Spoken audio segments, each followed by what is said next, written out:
முஸ்லிமா இருந்து எப்படி இதை செய்ய முடியும் அப்படின்னு கொஸ்டின் கேட்கிற அளவு நம்மளோட மக்களோட ஆக்டிவிட்டிஸ் இருக்கு. ஒரு முஸ்லிமா இருந்து இப்படி ஒரு மோசடியை செய்ய முடியுமா? ஒரு முஸ்லிமா இருந்து இவ்வளவு பெரிய பொய்ய சொல்ல முடியுமா?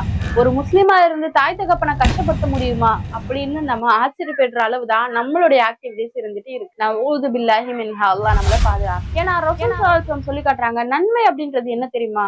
அல் பிர்ரு ஹுஸ்னுல் ஹுல்க் அப்படின்னு சொல்றாங்க. நன்மை அப்படின்றதே நம்மளுடைய நற்குணம் தான், நல்ல கேரக்டர் தான். நம்ம போய் பேசாம இருக்கோமா, திருடாம இருக்கோமா, மத்தவங்களை கஷ்டப்படுத்தாம இருக்கோமா, தாய் தகப்பனை கண்ணியப்படுத்துறோமா, அந்த நல்ல கேரக்டர் தான் நம்ம செய்யக்கூடிய நன்மை அப்படின்னு சொல்றாங்க. அப்போ அந்த நல்ல கேரக்டர்ல இல்ல அப்படின்னா அது எல்லாமே தீமையில அடங்கும். அப்போ நம்மளோட கேரக்டர் நல்ல விதமா இருந்தாதான் நம்ம முஸ்லீம் அப்படின்றதுக்கான ஒரு அடையாளமாக இருக்கும். ஸோ இன்ஷா அல்லாஹ் நம்மளோட கேரக்டரை இன்னும் பெட்டர் ஆக்கிக்கிட்டே நற்குணங்களை அதிகமா டெவலப் பண்ணிப்போம். அப்போ நம்மளுடைய நன்மைகளை இன்னும் அதிகப்படுத்த முடியும். மறுமையில நிச்சயமா வெற்றி அடைய முடியும். அதன் மூலமா இம்மையிலும் ஒரு கண்ணியமான வாழ்க்கையை அல்லாஹ் நமக்கு ஏற்படுத்தி தருவான். அஸ்ஸலாமு அலைக்கும் வரஹ்மத்துல்லாஹி வபரகாத்துஹு.